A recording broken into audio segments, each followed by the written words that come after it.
الحمد لله رب العالمين والصلاة والسلام على رسوله الآمين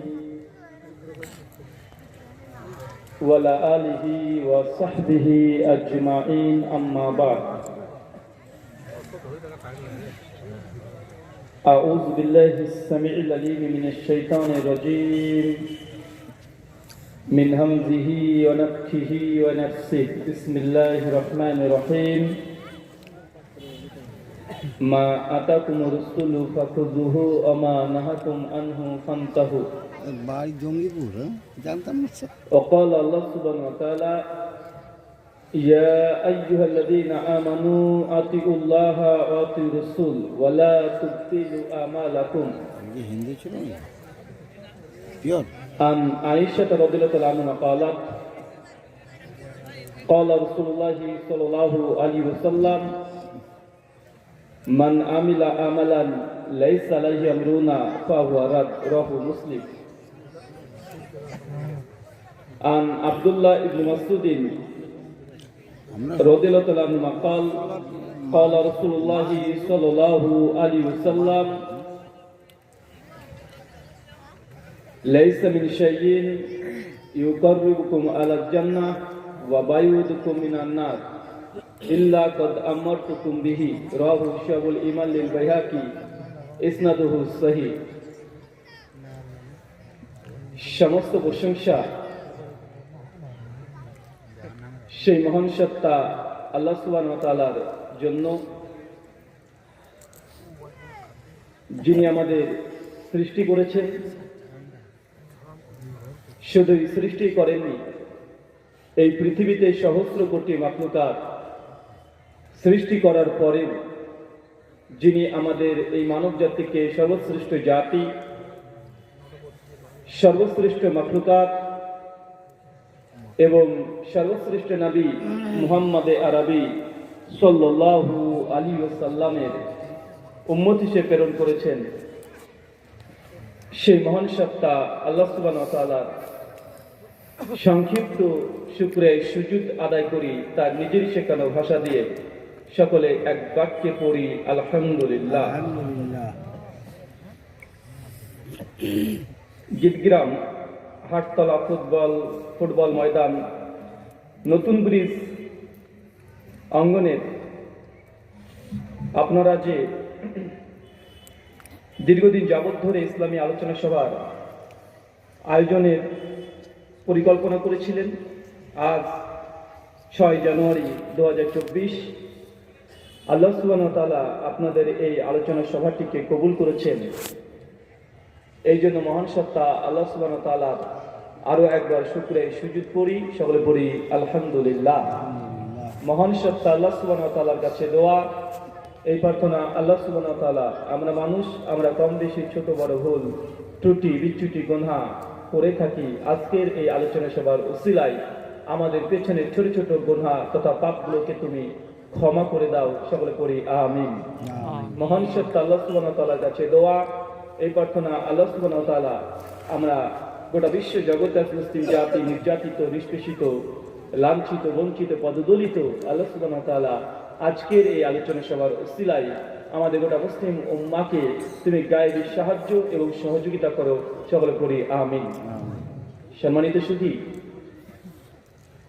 বাদ মাগরিব থেকেই বিভিন্ন আলোচক তারা পবিত্র কোরআন এবং সেই হাদিসের আলোকেই গুরুত্বপূর্ণ আলোচনা আপনাদের সামনে পেশ করেছেন। আজকের এই আলোচনা সভার অন্তিম লগ্নে আপনাদের সামনে উপস্থিত হয়েছি কিছু কথা পবিত্র কোরআন এবং হাদিসে মুবারাকা থেকে বর্তমান প্রেক্ষাপটকে সামনে রেখে কিছু কথা বলার উদ্দেশ্যে। আলোচনা পূর্বেই ছোট্ট একটি হাদিসের অনুবাদ, যেটা আমাদের নবী আজ থেকে 1400 বছর আগে তিনি বলে গেছেন। আর এই কথাটা খুব ভালোভাবে নিজেদের কলিজার মধ্যে, হৃদয়ের মধ্যে মুখস্থ রাখবেন।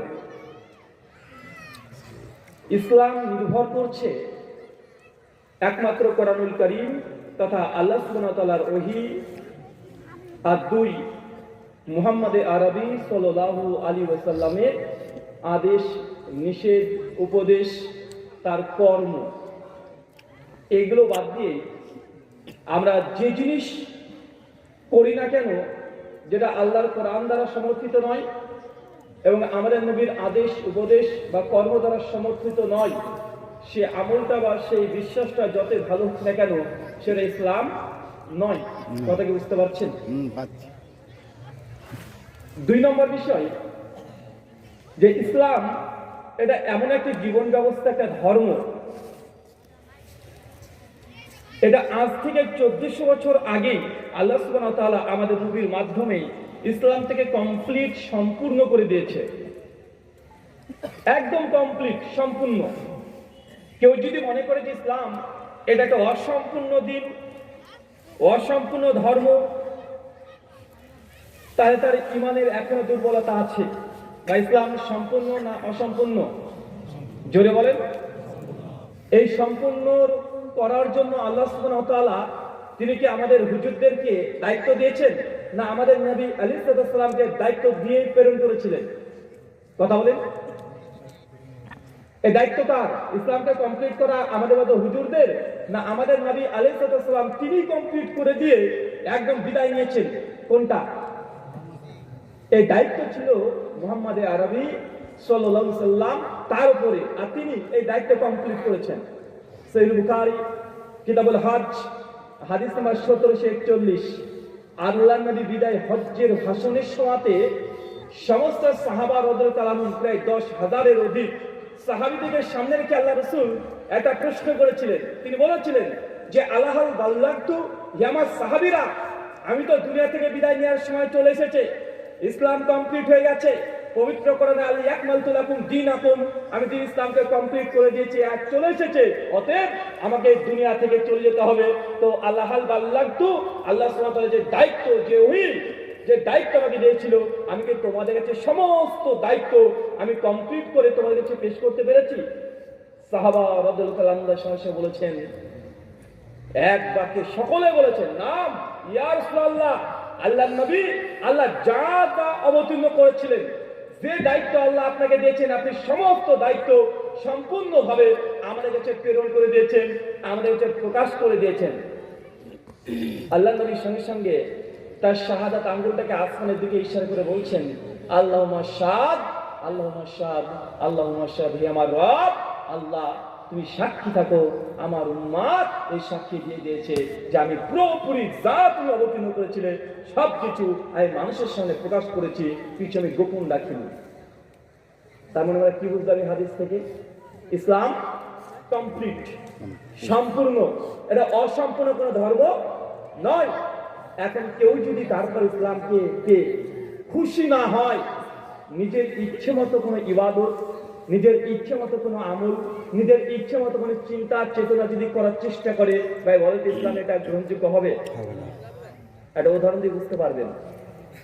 ওই স্টেজের উপরে একটা বোতল রাখা আছে, বোতলটাতে পুরোটাই পানি আছে না ভাইজান? এই পানিটার দাম 7-8-10 টাকায় বোতলটার দাম। এখন কেউ যদি সে বলে, যদি বলবেন ভাই আপনার এই বোতলের মধ্যে আমি এখন স্প্রাইট বা 7 আপ বা লিমকা বা কোকো কোলা বা ম্যাঙ্গো বা ফ্রুটি এই জাতীয় কোনো জিনিস আপনার এই বোতলে আমি প্রবেশ করাতে চাই, ভাই বলেন তো ভর্তি এই বোতলে নতুন করে আপনি যদি ম্যাঙ্গো বা ফ্রুটি অথবা যে কোনো ড্রিঙ্ক আপনি প্রবেশ করাতে চেষ্টা করেন, আপনি সফল হবেন? কেন বলেন তো? এই বোতলটা কি আছে? এটা পূর্ণ আছে, সম্পূর্ণ। আপনি যতই চেষ্টা করেন না কেন, বাইরে থেকে কোনো জিনিস আর ভেতরে প্রবেশ করানো সম্ভব নয়।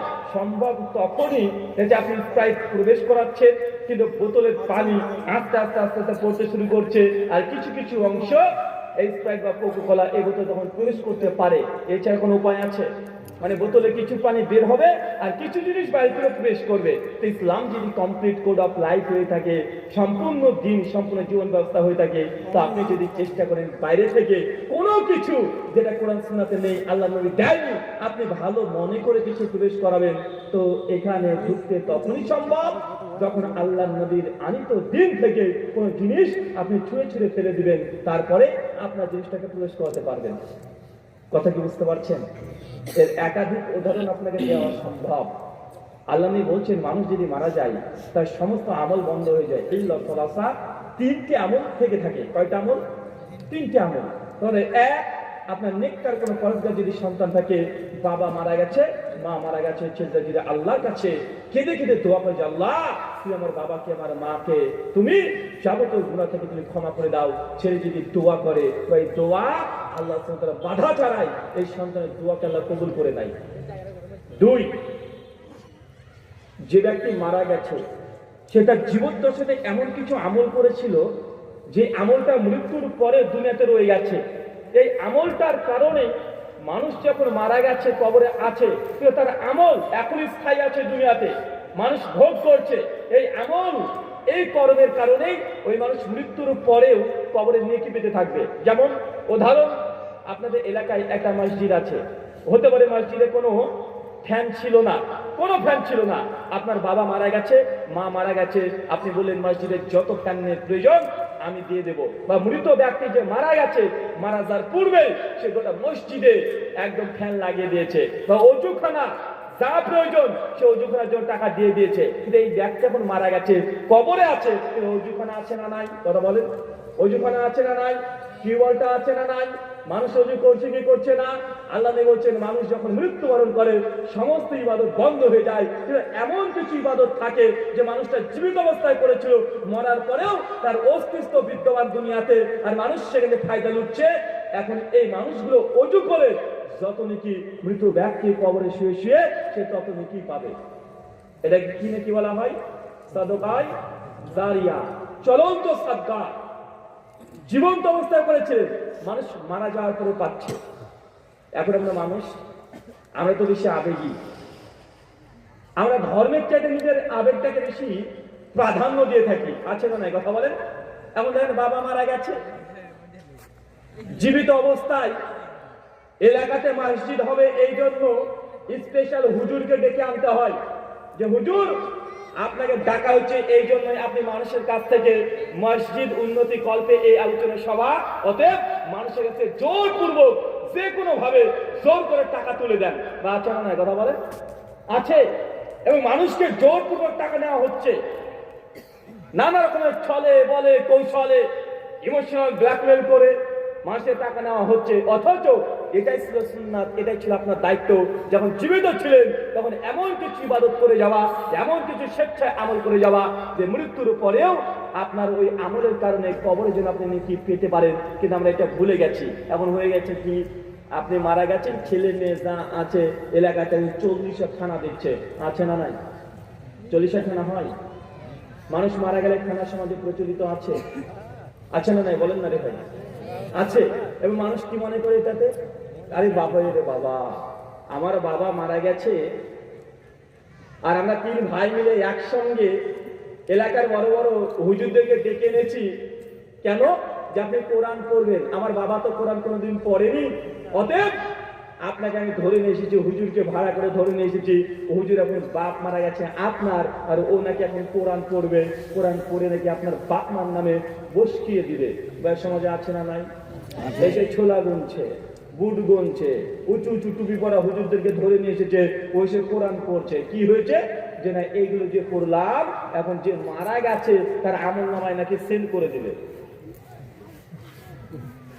আচ্ছা, একটা মানুষ যখন মারা যায়, মানুষ মারা গেছে আর মৃত মানুষের কাছে গিয়ে কোরআন মাজিদ খুলে খুলে মানুষ পড়ছে, মানুষ মনে করছে এটা ধর্ম, এটা করলে ওই মৃত মানুষের উপকার হয়, এটা করলে মৃত মানুষ নাকি নেকি পায়, তাই মানুষের মনে করে কি করে না।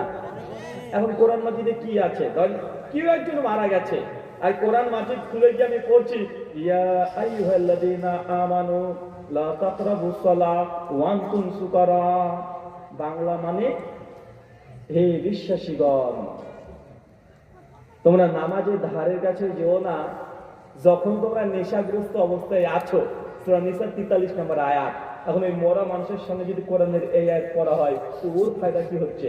ভাই ও কি আর মধ্যে নামাজের কাছে যাবে? বলেন তো। কোরআনে তো এই আয়াত পড়ছে হুজুরে এসে, সূরা বনী ইসরাঈল আয়াত 32 বলছে, ইয়া আইয়ুহাল্লাযীনা আমানু, হে বিশ্বাসীগণ, লা তাকরাবুজ জিনা, জেনা যে রাস্তায় আছে তার ধারে কাছে যেও না। তো মরা লাশকে বলছে জেনা যে রাস্তায় আছে তার ধারে কাছে যেও না। তো মরা কি উঠে আবার জেনা করতে যাবে? কথা বুঝতে পারলেন না? তো মাইরা পড়ছে, দেখাচ্ছে সূরা 5 আয়াত 90, ইয়া আইয়ুহাল্লাযীনা আমানু ইন্নামাল খামরু ওয়াল মাইসির, আল্লাহ বলছেন হে বিশ্বাসীগণ, নিশ্চয়ই মদ এবং জুয়া এগুলো শয়তানের কাজ, এগুলোকে দূরে থাকো। তো মরা ব্যক্তি কি যখন মদ খাবে? মরা ব্যক্তি এখন কি জুয়া খেলবে? কথা বলেন। কোরআনে বারবার পৃষ্ঠায় পৃষ্ঠায় ইয়া আইয়ুহাল্লাযীনা আমানু, হে বিশ্বাসীগণ, আতিউল্লাহ, আল্লাহর আনুগত্য করো, আতিউর রাসূল, রাসূলের অনুসরণ করো। তো মরা ব্যক্তি এখন কি একটু উঠে আল্লাহর আনুগত্য আর রাসূলের অনুসরণ করবে? গোটা কোরআন মাজিদে আল্লাহ কি বলেছেন? জান্নাত জাহান্নামের বর্ণনা কি বলেছেন? কমপক্ষে 30-এর অধিক আয়াত আছে যে আল্লাহ বলছে এটা কর, এটা কর, এটা করতে হবে, এটা কর।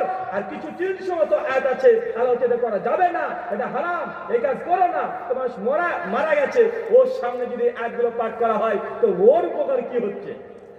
কিন্তু মানুষ মনে করছে এটাই ধর্ম, মানুষ আবেগ দিয়ে মনে করছে এটাই ধর্ম, এটা করলে মৃত মানুষের উপকার হয়। ভাই এটাই যদি মৃত মানুষকে উপকার করতে পারতো তা আল্লাহ নবী আলাইহিস সালাম তার জীবন দশাতে তার যতগুলো সন্তান ছিল, ছেলে সন্তান সবগুলোই মারা গিয়েছিল। আল্লাহ নবী কি পারতেন না তার ছেলেদের জন্য ওই মৃত মানুষের সামনে কোরআন পাঠ করতে? পারতেন কি পারতেন না? কথা বলে। স্বয়ং আমাদের নবী যখন দুনিয়া থেকে বিদায় নিয়ে চলে গেলেন, নবীর 11 জন স্ত্রী, নবীর 4 খলিফা, নবীর মেয়ে কন্যা ফাতেমা, তার জামাই আলী রাদিয়াল্লাহু আনহু সবাই জীবিত। তারা কি আল্লাহ নবীকে ভালো কম বাসতেন? তারা নবীকে কি কম আশিক রাসূল তারা ছিল? তা তো কোনো এক সময়তে বললেন না আমাদের নবী দুনিয়া থেকে চলে গেল। এখন আয়েশা রাদিয়াল্লাহু আনহা এত বড় মুহাদ্দিসা একজন নারী, আল্লাহর নবীর স্ত্রী, আবু বকরের মেয়ে, সে তো বলতে পারতো যে আমার স্বামী দুনিয়া থেকে চলে গেছে, চলো এখন আমরা 40 খানা করে দিই, আমরা এখন বুট গুনে দিই, আমরা এখন ছোলা গুনিয়ে দিই। ভাই করতে পারতেন কি পারতেন না? কথা বলেন। তা তো ধর্মটাকে এইভাবে বুঝিনি। আপনি কি মনে করছেন আপনি হযরত আবু বকর রাদিয়াল্লাহু তাআলা চাইতে বড় আশিক রাসূল? আচ্ছা নবী তো নবী, তার আবার ঈশ্বরের ইবাদতের প্রয়োজন আছে? আল্লাহর নবী তিনি কিয়ামতের মাঠে প্রথম শাফাত করবেন। যতক্ষণ না পর্যন্ত আমাদের নবী আল্লাহকে আল্লাহ বিচার কার্য শুরু করার জন্য আল্লাহ নবী যতক্ষণ না বলবে আল্লাহ ততক্ষণ পর্যন্ত বিচার শুরুই করবে না। এটা আল্লাহ নবীর এটা আজমাত, এটা ফজিলত। আল্লাহ নবী কিয়ামতের মাঠে প্রথম মাথা তুলে দাঁড়াবেন, নবী প্রথম তার উম্মতের জন্য সুপারিশ করবেন। তো এই নবীর এই ইবাদতের দরকার নিয়ে বুঝতে পারলাম। তো আল্লাহ রাসূল মৃত্যুর পরে 4 জন খলিফা আবু বকর রাদিয়াল্লাহু আনহু 2 বছর 3 মাস 10 দিন খলিফা ছিলেন। কয় বছর? 2 বছর 3 মাস 10 দিন তিনি খলিফা ছিলেন। তিনি যখন দুনিয়া থেকে মারা গেলেন তো আবু বকরের নামে কেন একটা 40 খানা তখন তৈরি হয়নি? কথা কি বুঝতে পারছেন? কষ্ট হচ্ছে আপনার? আল্লাহ নবী আমাদেরকে বলে গেলেন এক, আমরা করছি আর এক। আল্লাহ নবী আমাদেরকে আদেশ করেছেন এক, আমরা করছি আর এক। আপনি করছেন, আপনাকে আমরা বাধা দিতে চাচ্ছি না, আমি বলছি না এটা আপনি করেন না, কিন্তু আল্লাহ নবী যে আমলটা করে নাই, 4 খলিফা যে আমলটা করছেন না, নবীর স্ত্রীগণ যে আমলটা করছে না, আপনি সেটাকে ধর্ম মনে করছেন, এটাকে মনে করছেন নাজাতের পথ, এটাকে জান্নাতের পথ মনে করছেন। আর যারা এই আমল থেকে বিরত আছে, করছে না, তাকে আপনি ওয়াহাবি বলছেন, তাকে আপনি গায়ের মুকাল্লিদ বলছেন, তাকে আপনি গালি দিচ্ছেন, তাকে সমাজ থেকে আলাদা করে দিচ্ছেন। অথচ যে করছে না সেই নবীওয়ালা আমল করছে, আর যে করছে এই নবীওয়ালা আমল নয়, নিজের বিবেক দিয়ে আবেগ দিয়ে সে এই আমলগুলো করছে সমাজে। আছে না নাই? কথা বলেন। আছে। আল্লাহ সুবহানাহু ওয়া তাআলা যদি আমাদের এই কথাগুলো বোঝার তৌফিক দান করো, সকলে পড়ি আল্লাহুম্মা আমিন। আজকে যে বিষয়ে গুরুত্বপূর্ণ আলোচনা করব, আলোচ্য বিষয় যুব সমাজের অধঃপতনের কারণ। কি বললাম? কথা বলেন। যুব সমাজের অধঃপতনের কারণ বা যুব সমাজ, তরুণ সমাজ, তাদের অধঃপতন হচ্ছে কি হচ্ছে না, তাদের অবক্ষয় হচ্ছে কি হচ্ছে না, তাদের নৈতিক চারিত্রিক অবক্ষয় হচ্ছে কি হচ্ছে না। এরা ছিল মুসলমান নয়, গোটা বিশ্ব জাতির আজকে যুব সমাজ, তরুণ সমাজ তার ধ্বংসের দিকে। গোটা বিশ্বের যুব সমাজ, চাই সে মুসলমান হোক, চাই সে খ্রিস্টান হোক, চাই সে হিন্দু হোক, আর যুব সমাজ এমন এক জায়গাতে অতিক্রম করছে যে তাদের দ্বারা গোটা বিশ্বের জন্য আর কোনো উপকার তারা আসছে না, তারা অনর্থক এই সময় থেকে নষ্ট করছে। আল্লাহ সুবহানাহু ওয়া তাআলা মানুষের হায়াতকে 3 ভাগে ভাগ করেছেন। কয় ভাগে? জোরে বলেন, কয় ভাগে? মানুষের হায়াত, মানুষের জীবন, মানুষের বয়সকে আল্লাহ 3 ভাগে ভাগ করেছেন।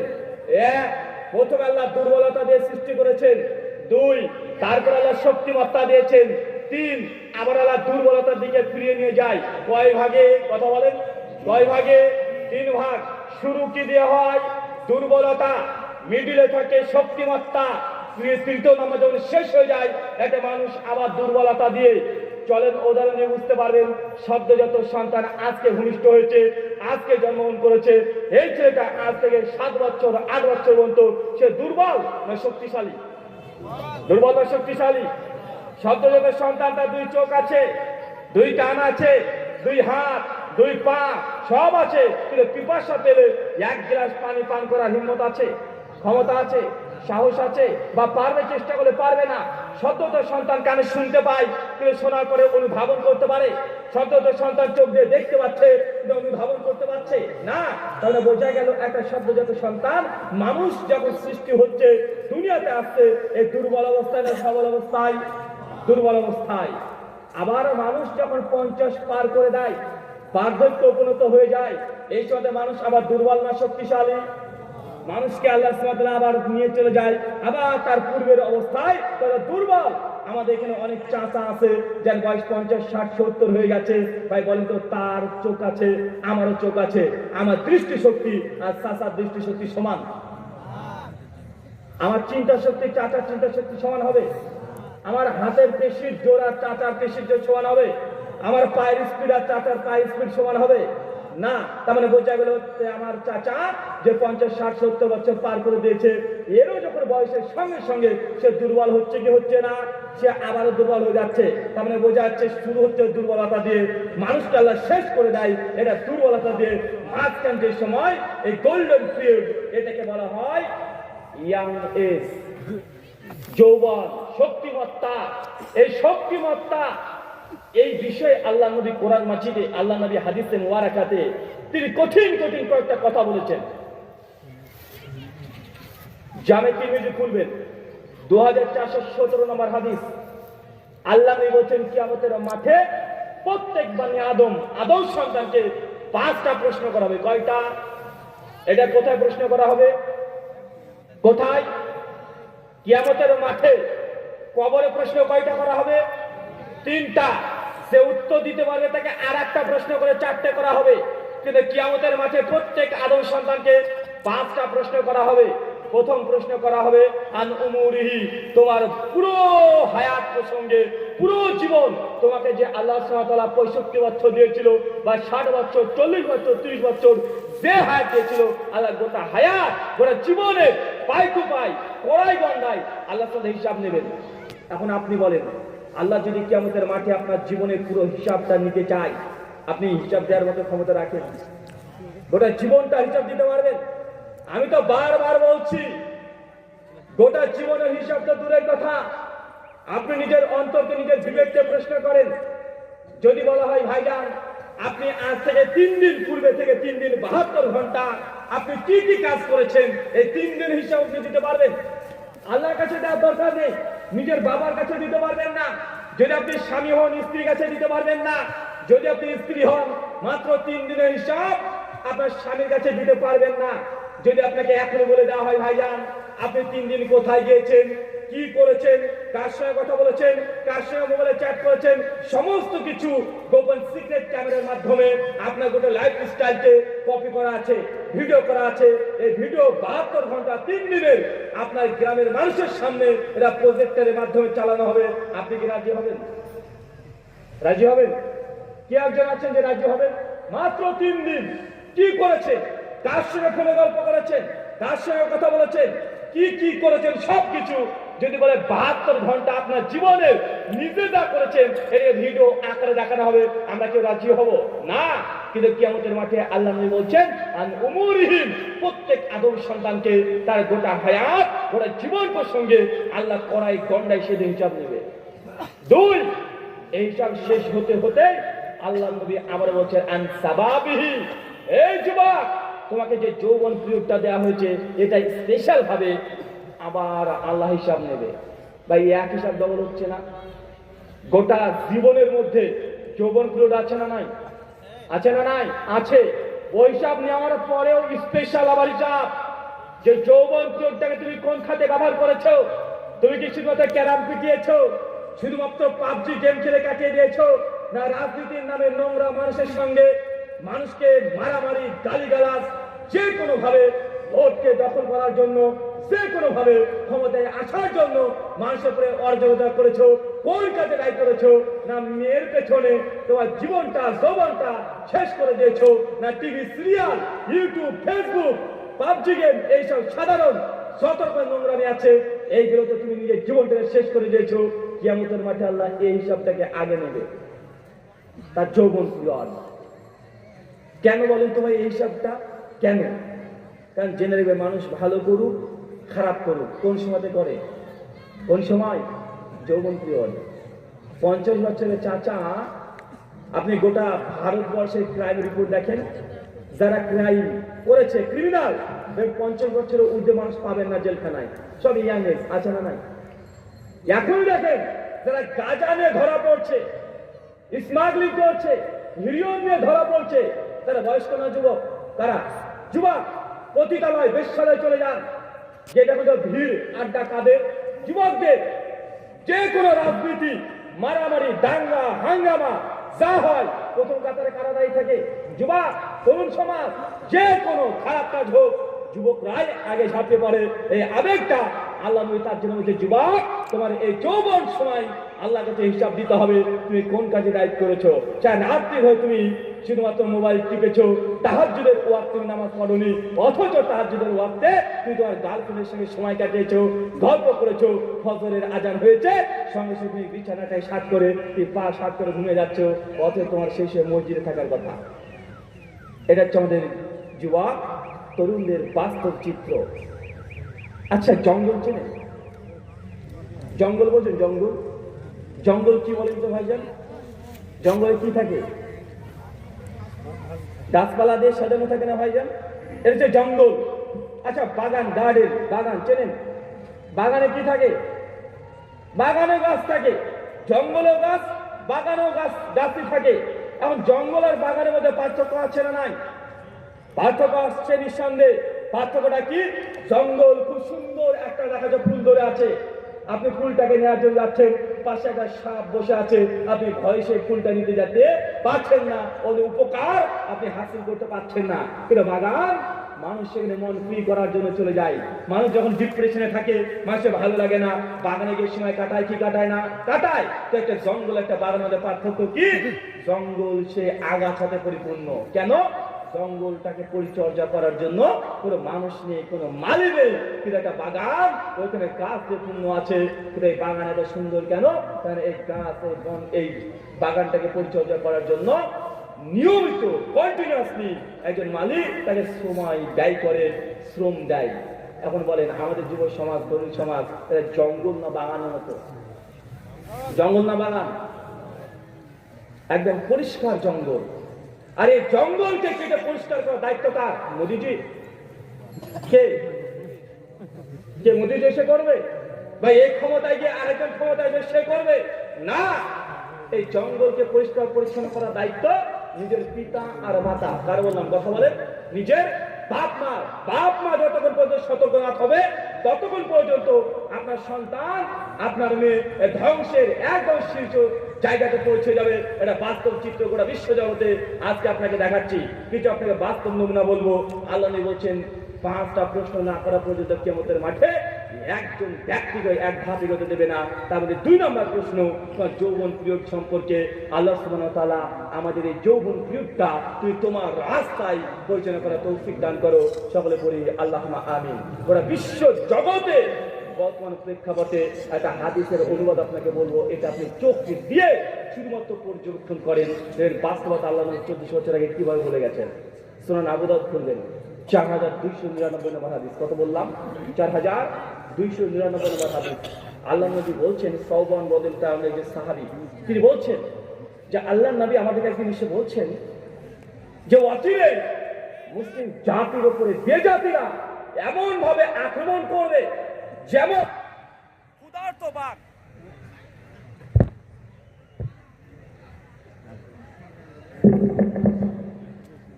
কথা শোনা যাচ্ছে?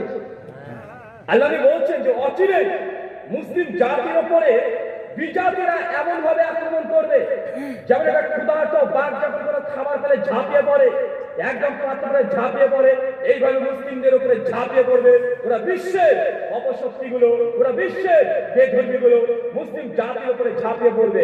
সাহাবা রাদিয়াল্লাহু আনহু জিজ্ঞেস করছে, ইয়া রাসূলুল্লাহ, সেই দিন আমরা মুসলমান সংখ্যায় কি কম থাকবো?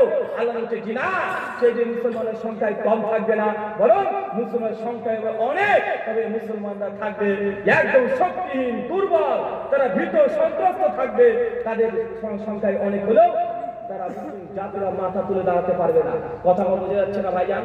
দেখেন আল্লাহ কত বছর আগে বলে গেছেন কথা, 1400 বছর আগে কথা বলে গেছেন যে এমন একটা সময় মুসলিম জাতি তোমরা দেখতে পাবে যে ওরা বিশ্বের সমস্ত মানুষগুলো মুসলিম জাতির উপরে আক্রমণ করবে। আজকে ফিলিস্তিন ইসরায়েল ভাই ঘটনা দেখতে পাচ্ছি কি পাচ্ছি না? কথা বলেন। ফিলিস্তিন ইসরায়েল দেখতে পাচ্ছি, ফিলিস্তিনের ভূখণ্ড মুসলিমরা দীর্ঘদিন ধরে ওখানে আছে, মুসলমানদের ওটা জমি, মুসলমানদের সম্পত্তি। 1945 সালের আগে পৃথিবীর আপনি ম্যাপ দেখেন, 1945 সালের আগে গোটা বিশ্ব জগতে পৃথিবীর যত ম্যাপ ছিল, একটা ম্যাপেও ইসরায়েল নামক কোনো রাষ্ট্র ছিল না। আলাইহিস সময় থেকে আজ পর্যন্ত ইতিহাসে বলা এত লম্বা সময় নেই, আপনার 3 মিনিটে একটা ঘটনা বলছি, ওই ঘটনা থেকে আপনি বুঝে নেবেন এই ফিলিস্তিন আর ইসরায়েল এটা ঘটছে কি। ফিলিস্তিন মানে মুসলমান, কি কথা বলে? ফিলিস্তিনের দাবিদার কারা? মুসলমান। ইসরায়েলের দাবিদার কারা? ইহুদি, জিউস, তারা ইহুদি। কি ঘটেছিল? আজ থেকে কয়েকশো বছর আগে হিটলারের নাম শুনেছেন? হিটলার নাম শুনেন নাই? হিটলার নাম শুনেছেন? ওমর বিন খাত্তাব, আল্লাহর নবীর দ্বিতীয় খলিফা, তার আমলে তিনি এই বাইতুল আকসাকে বিজয় করেন রোমানদের হাত থেকে। কাদের হাত থেকে? রোমানদের হাত থেকে। তারপর থেকে মুসলমানদের এই সম্পত্তি, মুসলমানরা দীর্ঘদিন যাবত ধরে ফিলিস্তিন এই আরব ভূখণ্ডগুলো তারা রাজত্ব করে আসছে, তাদেরই জমি তারাই প্রথম থেকে আছে। ফিলিস্তিনের এই টেম্পল অফ সুলাইমান মুসলমানদের নবী সুলাইমান আলাইহিস সালাম জিনদের দ্বারা এটা তৈরি করে নিয়েছিলেন, সেই সময় থেকে মুসলমানদের কাছে আছে। যখন অ্যাডাম হিটলার 60 লক্ষ ইহুদিকে যখন হত্যা করতে শুরু করে দিল, ভাই এই ইতিহাসে বই পড়েননি ভাই? পড়েছেন তো? ইহুদিদেরকে হত্যা কে করেছিল সেই সময়? হিটলার। 60 লাখ ইহুদিকে ধরে ধরে হিটলার হত্যা করেছিল। সেই সময়তে ইহুদিদেরকে রাখবে না হিটলার, এরকম তার পরিকল্পনা। ওই সময়তে এই ইহুদি জাতিকে বিশ্বের অনেক রাষ্ট্রকে তারা বলেছে যে আমাদেরকে আশ্রয় দেয়, আশ্রয় দাও। একটা রাষ্ট্র তাদেরকে আশ্রয় দেয়নি। গোটা বিশ্বের যত রাষ্ট্র সবাই জানে ইহুদিরা এমন একটা জাতি যে জাতি যে পাতে খাবে ওই পাত থেকে সেটা ফুটো করে ছেড়ে দিলে। এমন একটা জাতি যেই আপনি তাকে ভালোবাসার কথা বলবেন, যখনই ভালোবাসা শেষ আপনার থাপ্পড় মারবে। এটা প্রথম থেকে এমন এক জাতি। এটা সারা ভারতবর্ষের মুসলমান, ভারতবর্ষের হিন্দু সনাতন ধর্মের অনুসারীরা ইহুদি সম্পর্কে ভালোই জানবে না। কেন? কারণ তাদের সাম্রাজ্য আলাদা। যিশু খ্রিস্টের ছবি দেখেছেন?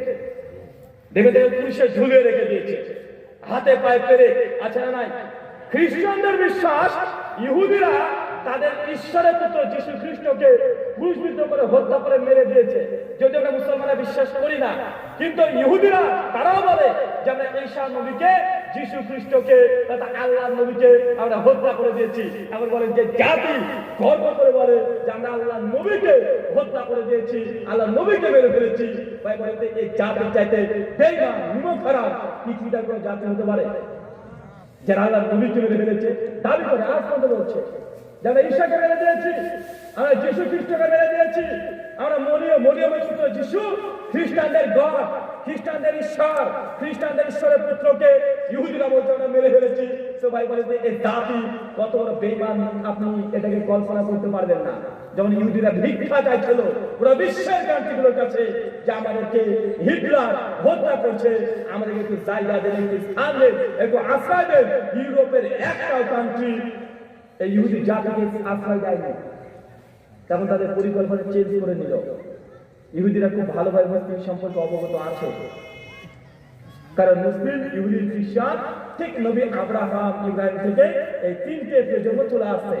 একে অপরের সম্পর্কে ভালো ধারণা আছে, একই ডিএনএ থেকে আসছে, তাই এই ধারণা তাদের ভালোভাবে আছে। ইহুদিরা সঙ্গে পরিকল্পনা করে তারা মুসলিমদের দেশ ফিলিস্তিনের কাছে চলে গেল। কোথায় কোথায়? আজকে যেটা নিয়ে দ্বন্দ্ব চলছে, আজকে যেটা নিয়ে গোটা বিশ্বের মিডিয়াগুলো চুপ করে বসে আছে, মুখে কুলুপ রেখে বসে আছে, এই ফিলিস্তিনের মুসলমানদের কাছে ইহুদিরা তখন গিয়ে আবদার করে বলছে, দেখুন আমাদেরকে খ্রিস্টানরা হত্যা করেছে, নির্যাতন করছে, আর আমরা তো ইহুদি জাতি, আমরা তো আপনাদের মুসলিমদেরই জ্ঞাতি ভাই। দেখেন আপনারা নবী ইব্রাহিমকে মানেন, আমরাও মানি, আপনারা মুসাকে মানেন, আমরাও মানি। মুসলমানদেরকে বিভিন্ন ভাবে কলা কৌশলে ভুলিয়ে ভালিয়ে সেই ইহুদিরা মুসলিম জাতিকে কনভিন্স করে তখন তারা এই আমাদের ফিলিস্তিনের মধ্যে প্রবেশ করার মুসলমানদের অনুমতি দিয়েছিল। কথা বুঝতে পারছেন? ঘটনা কি বুঝতে পারছেন না? যখনই তার মুসলিম জাতির হৃদয় প্রথম থেকে নরম, কোন মাজলুম ব্যক্তি যদি বেদির কাছেরও হয়, মুসলিমের বাড়িতে এসে যদি বলে যে আমাকে একটু আশ্রয় দাও, মুসলমানের হৃদয় নরম, সঙ্গে সঙ্গে তাকে জায়গা দিয়ে দেয় কি দেয় না? দেয়। এটা মুসলমানের ফিতরা। যে মাজলুম হোক, কোন ধর্মের, মুসলমানের এটা দেখে না। আশ্রয় চেয়েছে, তুমি আশ্রয় দাও। মাজলুম তাকে অবশ্যই তুমি সমর্থন করো। এরা মুসলমান জাতির প্রথম একটি নীতি। ইহুদিরা এটাকে পুঁজি করে মুসলিমরা তখন খাল করে কুমির নিয়ে চলে আসলো, আর এই ফিলিস্তিনের ভূখণ্ডে শেষে ইহুদিদেরকে ঢোকার অনুমতি দিয়ে দিল। ইহুদিরা কিচ্ছু করেনি সেই সময়, ভালোভাবে মুসলমানের সাথে চলেছে 50 বছর, একদম গোলামের মতো থেকেছে, মুসলমানদেরকে মুনির মনে করেছে। কিন্তু ভেতর ভেতর ভেতর ভেতর ইহুদিরা পুরো বিশ্বের যত ছোটে ছোটে যত ইহুদি ছিল সবাইকে টেনে টেনে টেনে টেনে সব এই ফিলিস্তিনের ভূখণ্ডে প্রবেশ করে দিয়েছে। ভেতর ভেতর তারা ক্ষমতা, পাওয়া, বিভিন্ন রকম অস্ত্র সব জানে। তারা যখন দেখছে যে না, আমরা কোন ইহুদিরা মুসলমানদের উপরে আক্রমণ করে এই ফিলিস্তিনকে দখল করে নিতে পারি, এমন ক্ষমতাতে শেষে প্রথমে মুসলিমদের উপরে ইসরায়েল আক্রমণ করলো, তারপরে আস্তে আস্তে ভাগ হতে শুরু করে দিল। কথা বুঝতে পারছেন না ভাইজান? এটা একটা গল্পের মতো বলে বুঝতে পারবেন।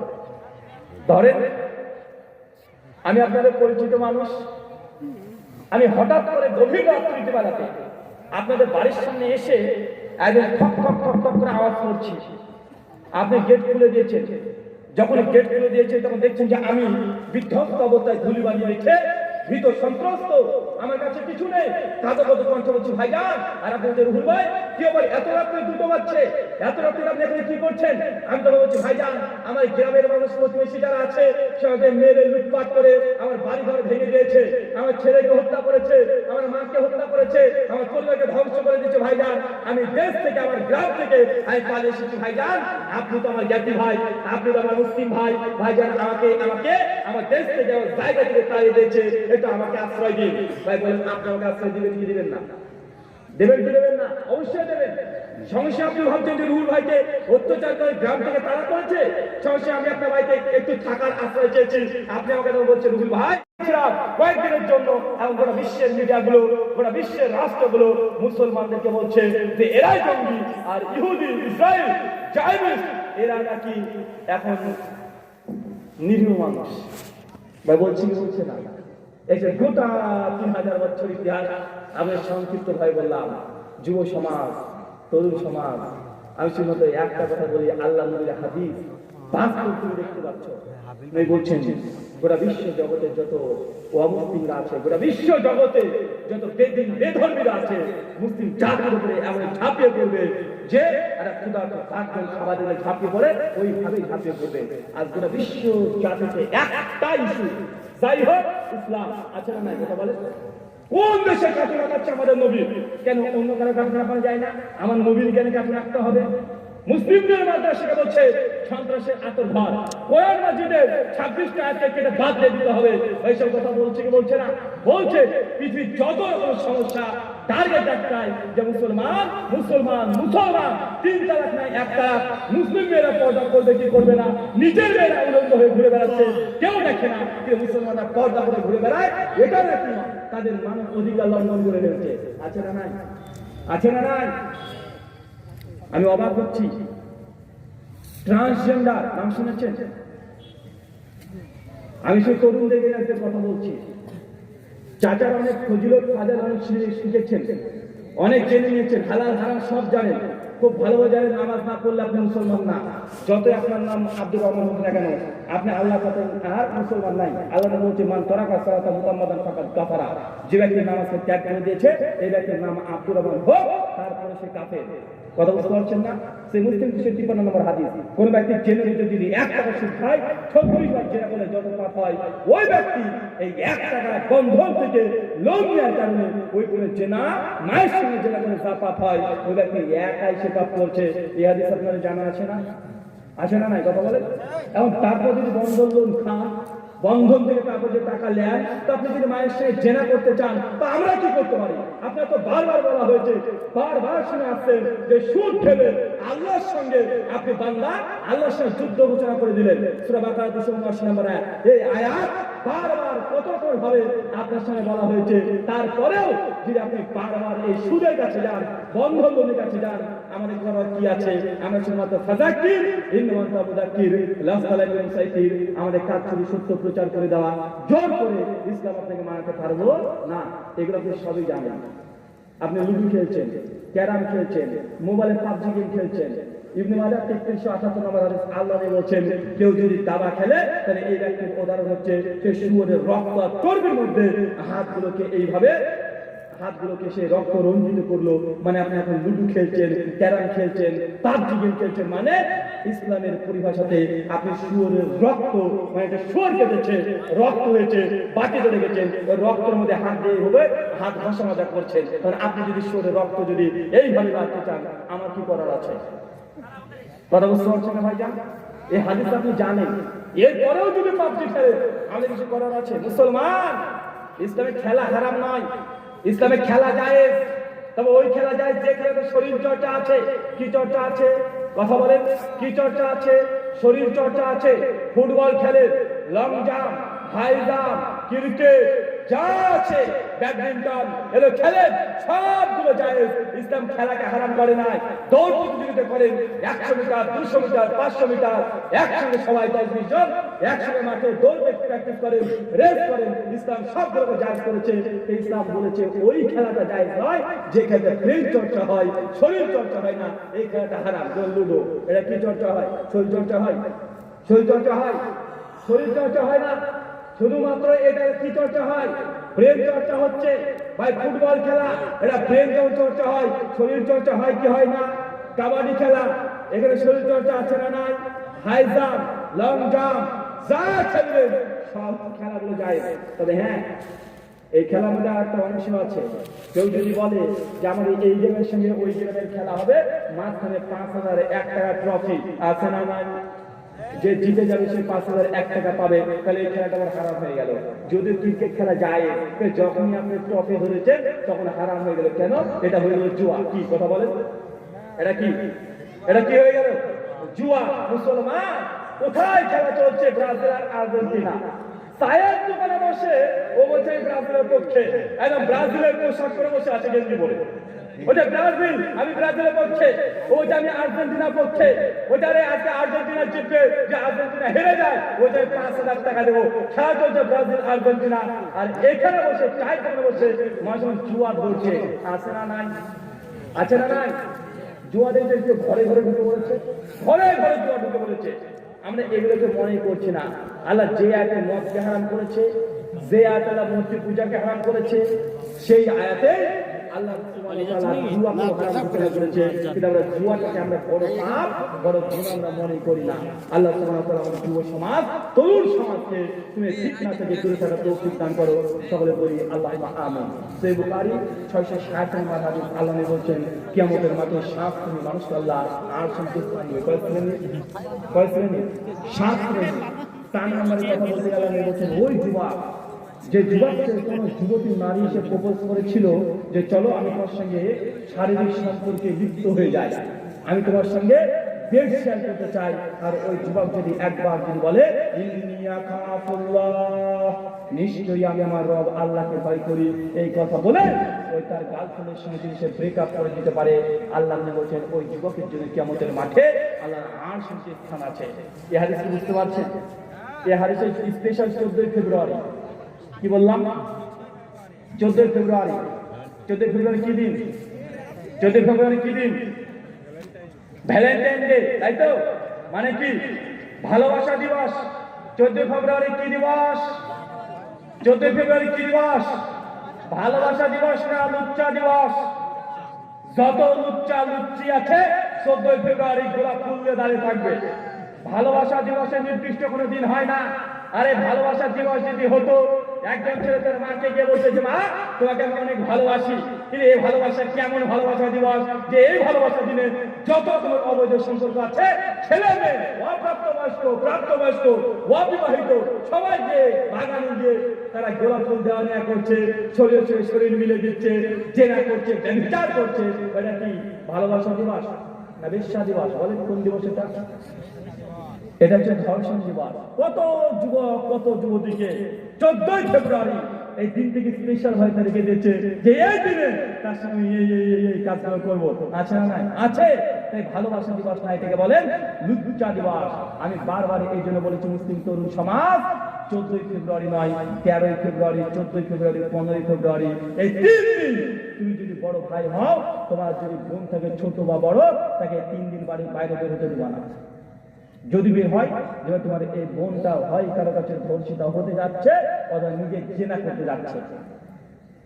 কথা বুঝতে পারলেন না? মনে এই 3 দিন 13 তারিখ, 14 তারিখ, 15 তারিখ তুমি যদি বড় ভাই হয়, ছোট বোনকে বাড়ি থেকে এক ধাপ বাড়ি যেতে দেবা না, বড় বোনকে এক ধাপ বাড়ি যেতে দেবা না। তোরে 3 দিন কোনো কাজ নাই, তুই বাইরে 3 দিন থাক, তো যা লাগে আমি গিয়ে বাজার থেকে নিয়ে এসে দেবো। এক ধাপ বাড়ির বাইরে বের হতে দিবেন না। ভারতবর্ষের রিপোর্ট, গোটা বিশ্ব জগতের রিপোর্ট যে 14 ফেব্রুয়ারি যে পরিমাণে কন্ডম বিক্রি হয় পৃথিবীর অন্য কোনো দিনে এত কন্ডম বিক্রি হয় না। এটা ভালোবাসা দিবস? কথা বলেন, এটা ভালোবাসা দিবস? ভালোবাসা দিবস না, এটা ধর্ষণ দিবস, লুচ্চা দিবস। বিশ্ব মুসলিম তরুণ তরুণী এই 3 দিন কোনো মূল্যায়ন করা যাবে, কঠিন সতর্ক থাকতে হবে। 3টে দিনে আল্লাহ সুবহানাহু ওয়া তাআলা এই 3টে দিন আমাদেরকে তুমি হেফাজত করো। সকলে বলি আল্লাহুম্মা আমিন। সম্মানিত সুধী, এখন দুটো জিনিস আর মুসলিম সমাজকে ধ্বংস করার জন্য এসেছে, তরুণ সমাজকে তাদের মানসিক দিক, তাদের সাইকোলজি দিক এর ধ্বংস করার জন্য এসেছে। কিছু আগে দেখলেন না ভাই, ট্রান্সজেন্ডার নাম শুনেছেন? ট্রান্সজেন্ডার নাম শুনেন নাই? কারা কারা শুনেছেন হাত তোলেন তো ভাই? অনেকে আছেন। আচ্ছা, সমকামী বলছেন? সমকামী, লেসবিয়ান, গে, এলজিবিটিকিউ নাম শুনেছেন? এগুলো যারা কলেজ ইউনিভার্সিটিতে পড়ছেন তারা জানেন। এবং মুসলিম জাতিকে ধ্বংস করার জন্য আদর্শিক লড়াই চলছে। ট্রান্সজেন্ডার মানে কি, সমকামী মানে কি, হিজড়া মানে কি, এই 3টে জিনিস বুঝাচ্ছে। আর চাচা, আপনি যদি বাপ হতে পারেন, আপনার জেনে রাখা বাধ্যতামূলক।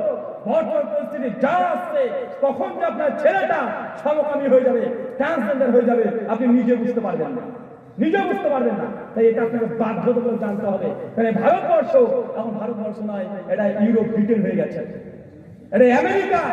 আমেরিকাতে যেটা লিগাল, ভারতবর্ষে আন্দোলন করছে ওটাকে লিগাল করে দাও। আমরা যদিও ভারতীয়, চেহারাটা আমাদের ভারতীয়, কিন্তু আমাদের চিন্তা, চেতনা, রুচি সবকিছু এখন ইংরেজদের মতো, ব্রিটিশদের মতো, আমেরিকা, ইউরোপদের মতো হয়ে যাচ্ছে। আর আমরা এটাই চাচ্ছি, মানে ট্রান্সজেন্ডার এটা একটা ইস্যু। এটা কি ইস্যু? কথা বলে ট্রান্সজেন্ডার। ছোট্ট করে বলে দিই, ট্রান্সজেন্ডার মানে কি জানেন? ট্রান্সজেন্ডার মানে ধরেন একটা ছেলে, দেখছেন একটা ছেলে আপনার দেখে ঘুরে বেড়ায়, বেটা ছেলে, বড় বড় বাড়ি আছে, বউ আছে, একদম রীতিমতো ছেলে মানুষ। হঠাৎ করে ঘুম থেকে উঠে একজন বলছে, দেখো আমাকে দেখতে যদি ছেলের মতো, তবে আমি ছেলে নয়, আমি ভিতর থেকে মেয়ে। আরে তবে এখন এই জন্য আমি যেহেতু ভিতর থেকে মেয়ে, তো আমি মেয়ে। বুঝতে পারলেন না মনে হয়? আরে আমাদের কলকাতাতে একজন আছে, তো নাম না নিলেও আপনি বুঝতে পারবেন না, সোশ্যাল মিডিয়াতে সকলে আছেন। স্যান্ডি শাহ নাম শুনেন নাই? শুনেছেন? এবার স্যান্ডি শাহ নাম শুনেছেন? ও আগে কি ছিল? ছেলে ছিল, ছেলে ছিল না ভাইয়া? সমস্ত মিলের ছেলে, একদম করে শরীরটা ছেলে। হঠাৎ করে দাবি করলাম আমি মেয়ে, তো এখন সে মেয়ে। আর এই ট্রান্সজেন্ডার, এলজিবিটিকিউ এটা বাধ্যতামূলক হয়ে যাচ্ছে এবং বলে দিচ্ছে কোনো মানুষ তার বাহ্যিক যে অঙ্গ প্রত্যঙ্গ এগুলোতে লিঙ্গ নির্ধারণ করা যাবে না, ওই মানুষের মন যেটা বলে এটাই আসল লিঙ্গ।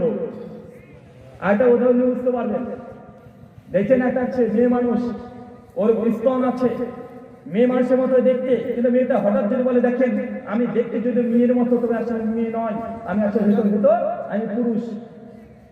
এটা আপনার কাছে কঠিন মনে হচ্ছে, আর 2-1 বছর যাক, তারপরে এটা পানির মতো আপনার সহজ হয়ে যাবে।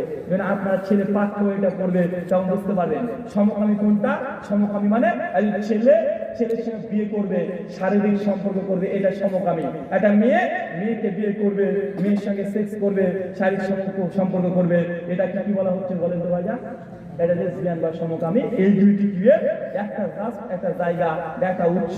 এখন বলেন এটা যদি গোটা বিশ্ব জগতে লিগাল করে দেওয়া হচ্ছে, আমাদের ভারতে লিগাল আছে, এখন এলজিবিটি এর মধ্যে ট্রান্সজেন্ডার এটাকে লিগাল করে দেওয়া হচ্ছে।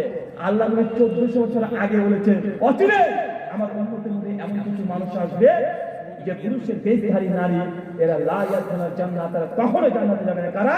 পুরুষের বেশধারী নারী, তারা কখনো জান্নাতে যাবে না, আর নারীর বেশধারী পুরুষ তারা কখনো জান্নাত যাবে না। আল্লাহ কথা বললেন কি করে বলুন তো ভাইজান? যেটা আজকে আপনি দেখছেন যে নিজে দেখতে মেয়ে মানুষের মতো পুরুষের মতো চলাচল করছে, পুরুষের মতো ব্যবহার করছে। নবী 1400 বছর আগে বলে গেছে। চিন্তা করেন সেই সময় হেয়ার ক্যারের কাজ আবিষ্কার হয় না, ইলেকট্রিক লাইট তো দূরের কথা, মাল্টিমিটার যুদ্ধ দূরের কথা। নবী 1400 বছর আগে কিভাবে বললেন অচিরে এমন একটা সময় চলে আসবে যে মানুষ পুরুষের বেশধারী নারী আর নারীর বেশধারী পুরুষ লা ইয়াদখুলুনা জান্নাতা, তারা কখনো জান্নাতে যাবে না। এখন আমাদের সমাজে এটা চলছে কি চলছে না? চলছে। আপনাকে আমি খোলা করে বলে দিই, কিছুদিন আগে দেখেছিলেন একদম গোটা ভারতবর্ষ মাঠে দিয়েছে নিউজটা।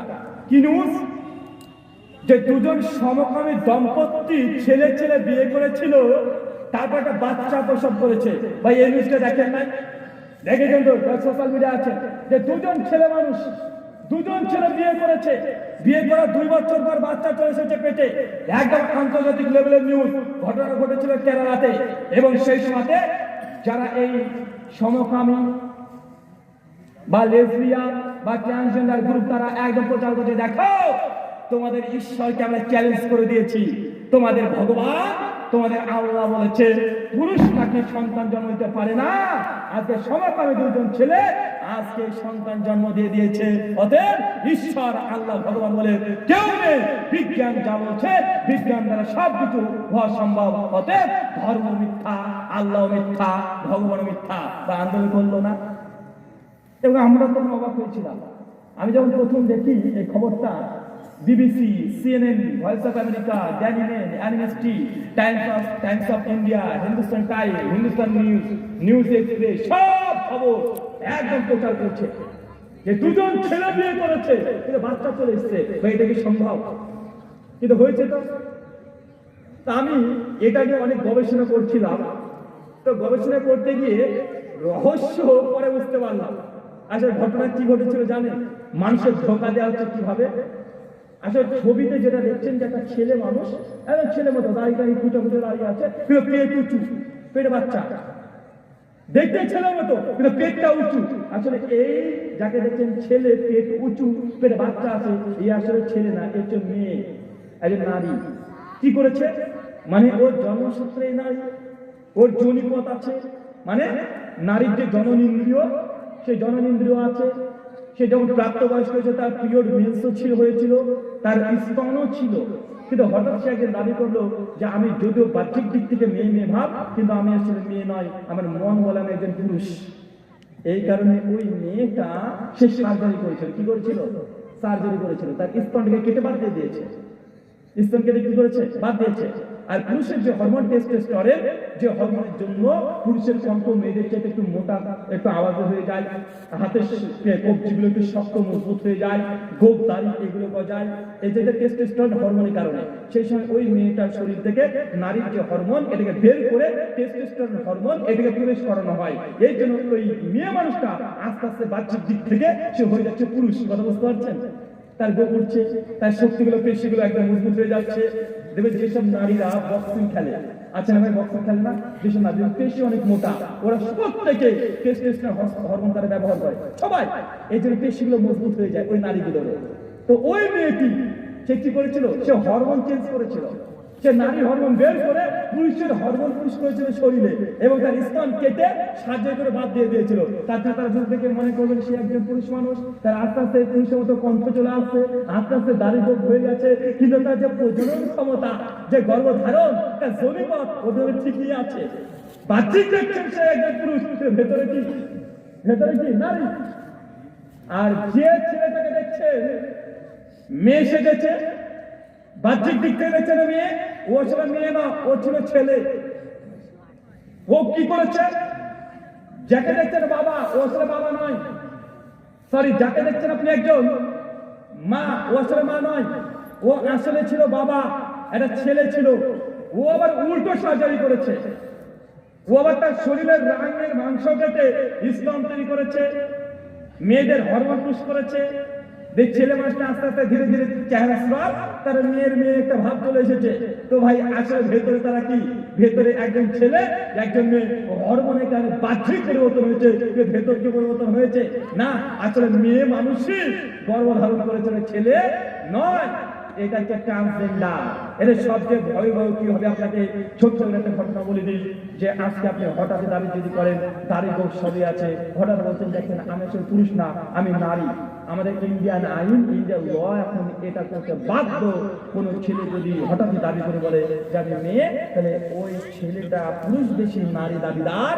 এই মেয়ে যখন যদি বলে আমি নারী, তো ভারতের রাষ্ট্র অনুযায়ী তাকে তার সেক্সের জায়গায় তখন নিয়ে এটা ঘোষণা করতে বাধ্য করতে হবে, যদি না করে এটা খাই। দেখছেন ছেলে আপাত মস্তক ভোটারের ছেলে, সে দাবি করছে আমরা মেয়ে, আমি মেয়ে, ওকে মেয়ে হিসেবে স্বীকৃতি দিতে হবে, এবং মেয়েদের যত সাবসিডি সব ওকে দিতে হবে। এখন ওই পুরুষের বেশি নারী যদি বলে যে দেখেন আমি যেহেতু মেয়ে, আমার খাতা কলমে মেয়ে, এটা ব্যবহার করতে হবে, অতএব আমি এখন কলেজে পড়ছি, এখন যে হোস্টেলে থাকবো সে হোস্টেলটা পুরুষ হবে না, সে নারী হোস্টেল, আমাকে হোস্টেল দিতে হবে। এখন বলেন তো অবস্থা কি ঘটবে, আপনি বুঝতে পারছেন না। বাস্তব ঘটেছে ব্রিটেনে, নিউজটা কয়েকদিন আগে দেখলাম। এই ট্রান্সজেন্ডারের একটা খুব প্রভাব কি, একজন যাবজ্জীবন আসামি, মানে মৃত্যুদণ্ড যার, সে জেলখানায় আছে দীর্ঘ 10 বছর ধরে, হঠাৎ করে জেলে একদিন ঘোষণা করে বলছে দেখেন আমি বাহ্যিক দিক থেকে যদি পুলিশের মতো, কিন্তু ভেতরটা আমার মেয়ে মেয়ে মেয়ে মেয়ে, আমি মেয়ে একজন, ঘোষণা করে দিল। ব্রিটেন বাধ্য হয়ে গেল এই ব্যক্তিকে, পুলিশ মানুষকে মেয়ে হিসেবে স্বীকৃতি দিতে। আর যখনই মেয়েদের স্বীকৃতি দিয়ে দিয়েছে, ও পুরুষ কিন্তু মেয়েদের স্বীকৃতি দিয়েছে, তখন বাধ্য হয়ে গেছে যে এই ব্যক্তিকে মেয়েদের জেলখানায় পাঠাতে। কোথায় কথা বলে, মেয়ে দেখেন, সে তো মেয়ে দাবি করছে, তাই মেয়েদের জেলখানায় পাঠিয়ে দিয়েছে। মেয়েদের জেলখানাতে ছেলে যখন আছে, কয়েক বছর পর গোটা মেয়ে যে সেল, ওই সেলে কয়েকজন মেয়ের সঙ্গে সে সম্পর্ক করে প্রেগনেন্ট মানে ছেড়ে দিয়েছে, মেন খেলা। আবার ব্রিটেন সরকার বাধ্য ওকে মেয়েদের ওই জায়গাটা নিয়ে ছেলেদের এই সেলে এসে রেখে দিচ্ছে। এখন আপনি কি করবেন? এখন আপনার কাছে এটা মনে হচ্ছে যেটা অনর্থক আলোচনা, 5 বছর পর বুঝতে পারেন কঠিন ভয় ভয় কোন জায়গাটা চলে যাচ্ছেন। যখন আপনার মেয়েকে কলকাতা হোস্টেলে পড়তে পাঠাবেন, হোস্টেলে থাকবে আপনার মেয়ের বয়স 22, 23, 24, আপনার মেয়ে হোস্টেলে আছে।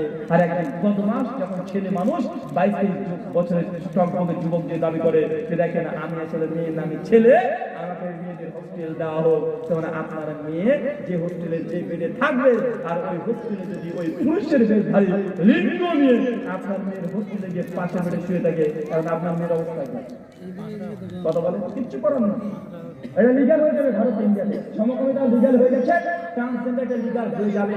যে স্যান্ডিসা দেখেন ও ট্রান্সজেন্ডার, নিজের লিঙ্গ চেঞ্জ করেছে, পুরুষ মনে ছিল, আস্তে আস্তে নারী হরমোন নিচ্ছে, তার শরীরে আস্তে আস্তে আস্তে আস্তে মেয়ে মেয়ে ভাব চলে আসছে। আসতে না ভাইজান, 2-1 বছর পর্যন্ত পুরোটা তার শরীর দেখে মেয়ে মানুষ মতো মনে হবে। সে বাংলাদেশের কি যেন একটা নাম, বিডি ইমরান, তার সঙ্গে এই চুমু চামা দেওয়ার অনেক ভিডিও, অনেক কেলেঙ্কারি, সব ভিডিও দেখতে পাচ্ছেন। এটা যে কত ভয়ঙ্কর, আশ্চর্য দেখতে ছেলে, দাবি করছে মেয়ে তো মেয়ে। এই জন্য মেয়েদের, আপনি রেল স্টেশনে যাবেন, মেয়েদের টয়লেট পাশে আছে ছেলেদের টয়লেট। এখন দাঁড়িয়ে একটা লোক যদি আপনার হাতটা আপনার মেয়েদের টয়লেট ঢুকে, এই আপনি যে ওখানে ঢুকছেন কেন, দেখুন আমি যদিও ছেলে মানুষের মতো দেখতে, তখন ছেলে মানে মেয়ে, তাহলে মেয়েদের টয়লেট ব্যবহার করে দেবো, কথা বুঝতে পারছেন না ভাইজান? মানে মানুষকে দেখছেন পুরুষ, এখন আপনার জিজ্ঞেস করতে ভাইজান আপনি ছেলে না মেয়ে, মানে আপনার মন কি বলে, মানে ছেলে না মেয়ে, মানে এই মনের লিঙ্গ বড় লিঙ্গ, ভেতরে কি আছে থাকা দরকার নেই। এটা হচ্ছে আমাদের বর্তমান আধুনিক যুগের লক্ষ্য আসছে। এটা আপনার কাছে হাস্যকর হচ্ছে। এই ফিতনা এত ভয়াবহ, এত মারাত্মক কঠিন ভাব আকার ধারণ করেছে। আল্লাহ সুবহানাহু ওয়া তাআলার আয়াত আল্লাহ সুবহানাহু ওয়া তাআলার বিধানকে চ্যালেঞ্জ করছে। আধুনিক আদর্শ, আইডিওলজি, যুব সমাজ, তরুণ সমাজ, এইসব ট্রান্সজেন্ডার বা এই সমকামী, এগুলো কোনোভাবে এটা নৈতিক, এটা মোরাল, এটা হতে পারে না। এটা মানব অধিকারকে লঙ্ঘন করে ধ্বংস করে দিচ্ছে। কিন্তু ব্রিটিশ ল আমাদেরকে বোঝানোর চেষ্টা করছে এটাই নাকি মানুষের মানবিক অধিকার। কয়েকদিন আগে একটা নাস্তিকের সঙ্গে আমার আলোচনা হচ্ছিল, তো আমাকে একটা খোঁচা দিয়ে প্রশ্ন করছে, বলছে দেখেন ভাই, একজন ছেলে মানুষ, তার মেয়ের প্রতি ফিলিংস নাই, অতএব সে ছেলের সঙ্গে বিয়ে করছে, কারণ তার অন্তর তার ছেলের প্রতি, ছেলে মানুষ মেয়ের প্রতি টান নাই, ছেলের প্রতি টান। তো এই লোকটাকে দোষ কেন দিচ্ছেন? কারণ এর তো মেয়ের প্রতি ফিলিংস নাই, সব সে ছেলের সঙ্গে বিয়ে করতে চাচ্ছে। আপনার ধার্মিকরা কেন বাধা দিচ্ছেন? এটা যৌক্তিক প্রশ্ন না? যৌক্তিক প্রশ্ন যে একজন ছেলের প্রতি তার টান আছে, মেয়ের প্রতি টান নাই, তো সে যে ছেলেকে বিয়ে করতে চায়, ধার্মিকরা কেন বাধা দিচ্ছি?